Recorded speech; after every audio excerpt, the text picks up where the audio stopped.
참여연대의 집행위원장으로 계시는 김성진 변호사님께서 토론해 주시겠습니다. 한 10분 정도 부탁드립니다.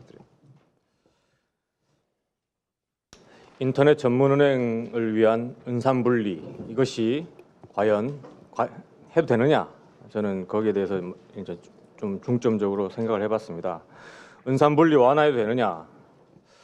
한번 생각을 해봅시다. 우리 옛날에 가까운 일입니다. 지난 정권 때 일인데, 지난 정권 아니죠. 이번 정권 2013년입니다. 동양증권 사태입니다. 동양그룹 계열사들이 어려워지니까 회사채와 기여보험을 발행했고, 그걸 가지고 정보에 어두운 개인 투자자들한테 팔았죠. 검찰에 의하면은 총 1조 3천억 상당을 발행했고 9,900억이 지급불능이 됐습니다. 피해를 입은 개인 투자자는 4만 명입니다. 이렇게 동양증권은 사실상 재벌 총수 일가의 사금고 역할을 했죠. 은산분리 완화를 얘기하기 전에 질문 한번 해봅시다. 동양그룹이 그때 이 동양증권이 아니라 동양은행을 갖고 있었다고 생각해 봅시다. 50% 지분을 갖고 동양은행을 갖고 있었다. 그룹이 어렵다. 동양증권은 동원하면서 동양은행은 가만뒀을까요? 동양은행만 가만뒀을 그런 합리적인 규제나 이런 것들이 있었을까요? 여기에 동양증권은 손대도 동양은행은 손 못 댈 것이다. 거기에 대한 확답을 할 수 있어야지 은산분리 완화하자는 주장이 설득력이 있습니다. 그렇지 않습니까? 동양그룹이 은행을 동원해서 계열사를 지원했을 때 대량 예금 인출 사태 안 난다고 얘기할 수 있습니까? 그런 뱅크런 막을 수 있다면은 은산분리 완화해도 됩니다. 은행의 소유 규제를 두는 이유가 뭡니까? 은행은 다른 보험회사나 증권회사나 여러 금융기관과 달리 소유 규제를 두고 있습니다. 우리가 지금 얘기하고 있는 산업자본 4% 의결권 행사죠. 그런 규제를 다른 금융기관과 달리 특별히 두고 있는 이유가 뭡니까?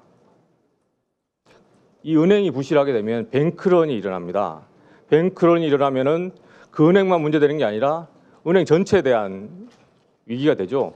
그러면 금융 시스템 전체가 위기에 빠지게 됩니다.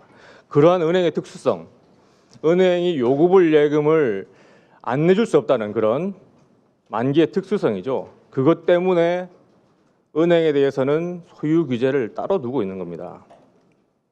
은행의 특수성을 우리는 이 은산분리 규제, 은산분리의 핵심적인 이유로 우리는 이해를 하고 있습니다. 만약에 이 은산분리를 완화해서 산업자본이 은행을 지배할 경우에 정말로 아까 예를 드린 것처럼 동양증권, 동양은행이 이 유동성 위기에 동원되지 않을 것이라 기대하기 어렵죠. 행위 규제 조항들이 있습니다. 어떤 금융기관 관련된 법에도 행위 규제 있습니다. 대주주에 대해서 돈을 막 주면 안 된다. 이런 것들 있죠. 그리고 감독기관 감독합니다. 감독하라고 있는 게 감독기관이죠. 그럼에도 불구하고 은행을 동원할 위험은 배제할 수가 없다는 겁니다. 대주주, 은행을 좌지우지하고 있는 대주주가 은행을 자신의 이익을 위해서 동원할 수 있는 그런 가능성, 그것은 행위 규제를 강화한다. 대주주와 거래 제한을 강화한다든가 지분 취득 한도를 제한한다든가 이런 것만 해서는 안 된다는 거죠. 이거는 우리가 경험칙상 생각해봐도 명백한 거 아닙니까? 지금까지 겪어왔던 저축은행 사태 아까 말씀하셨지만은 동양증권 사태만 봐도 너무나 쉽게 우리가 경험칙으로 알 수 있는 겁니다. 그럼에도 불구하고 과연 이렇게 은산분리를 완화해야 되느냐? 저는 좀 생각해볼 문제다라고 생각합니다. 그리고 인터넷 전문은행만의 장점이 있느냐? 정점이 있으면 뭐가 있을까 생각해 보면은 정보 산업에 종사하는 업체가 보유한 개인 정보를 어떻게 쓰느냐 이게 관심이 되겠죠. 근데 그 정보는 개인 정보 주체들이 다른 은행에다 줘라 이런 명시적인 동의가 있지 않은 이상은 마음대로 활용하거나 유통할 수가 없는 거죠. 있지도 않은 은행에 대해서 미리 동의를 할 수 없는 거 아닙니까? 그리고 만약에 이 정보통신업체가 갖고 있는 정보들을 비식별화해서 유통한다고 칩시다. 그러면은 그 유통하면은 이 계열사, 이 새로운 인터넷 전문은행만이 그 정보를 가질 수 있습니까? 다른 은행도 가질 수 있죠. 그렇다면은 과연 인터넷 전문은행이 가지는 메리트란 것이 무엇이냐? 제가 볼 때는 별로 없는 것 아닌가 이렇게 생각이 듭니다.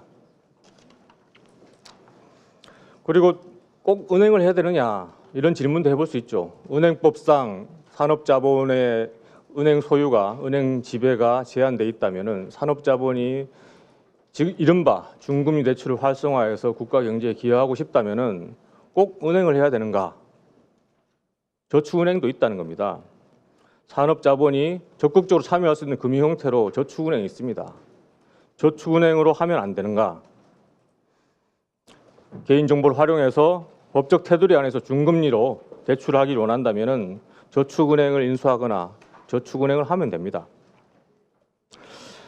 그리고 마지막으로 강조하고 싶은 겁니다. 저는 법률가로서 이거는 좀 반드시 문제 제기를 해야 된다고 생각하는데요. 정부의 행태 문제입니다. 법이 개정되지 않았는데 법이 개정될 것처럼 얘기합니다. 법 개정은 국회의 권한이죠. 지분 보유 규제를 4%에서 50% 완화하겠다. 그건 누가 합니까? 정부가 합니까? 그렇게 해서 업체를 끌어들였습니다. 예비인가를 내주고 하나는 본인가를 내줬죠. 은행법이 개정되지도 않은 상태에서 은행법 개정을 전제로 인터넷 전문은행을 출범시킨 겁니다. 법 개정에 관건적인 이해관계를 가진 이해관계자를 만들어낸 것이죠. 이런 이해관계자를 내세워서 국회에다가 은행법 개정을 지금 압박하는 형세다. 저는 그렇게 이해를 하고 있습니다. 이것은 정부가 잘못한 겁니다. 법이 개정되고 법에 따라서 새로운 시장 참여자를 불러들여야 되는 것이죠. 이러한 행태는 정부의 입법권을 사실상 침해한 행태입니다. 국회가 열린 상태에서 인터넷 전문은행 관련해서 과연 이 은행법을 완화해서 은행법의 소유 규제를 완화해서 산업자본의 은행 소유를 예외를 둘 것이냐 여부에 대해서 열린 공간에서 많은 공론을 수렴해서 과연 은산분리를 풀어주는 것이 적절하냐 여기에 대해 열린 토론이 있어야 되는 거 아닙니까? 그래서 합의가 이루어져야 되는 것이 국회 입법 과정입니다. 그런 합의도 진행되지 않는 상태에서 마치 정부가 입법권을 행사하는 양 50%로 완화할 테니 시장에 들어와라. 이것은 사실상 국회 입법권을 무시한 행위죠. 그렇게 사업자를 끌어들여 놓고는 법 개정이 안 되면 그 사업자 어떡하냐. 이런 식으로 지금 상황을 몰아가고 있는 거 아닙니까? 이건 잘못됐다고 지적하지 않을 수 없습니다. 입법은 국회의 권한이다. 그리고 이를 제한하고 침해하는 정부의 지금의 모습은 비판받아 마땅하다고 얘기하겠습니다. 말씀하셨듯이 인터넷 전문은행도 은행입니다. 은행법에 따라서 적법한 경영을 하면 됩니다. 저는 그렇게 생각하고 시스템이 중요하다고 생각합니다. 은행 시스템, 국민 경제의 중추가 되는 은행 시스템의 안정성을 지켜내는 것이 은산분리 규제라면은 그 은산분리 규제를 풀느냐 마느냐는 정말 시스템을 생각하면서 고려해야 될 부분입니다. 한두 업체에 업체가 들어왔다고 해서 그 기업의 영업 수익을 보장하기 위해서 규제를 바꿔야 되는 건 아니죠. 합리적 토론을 해서 변화의 필요가 있는지, 은산분리 완화에 필요가 있는지, 합리적 이유가 없는데 단지 시장 참여자가 돈을 선투자했다고 해서 그것 때문에 법을 바꿔야 된다는 것은 본말이 전도된 논리다.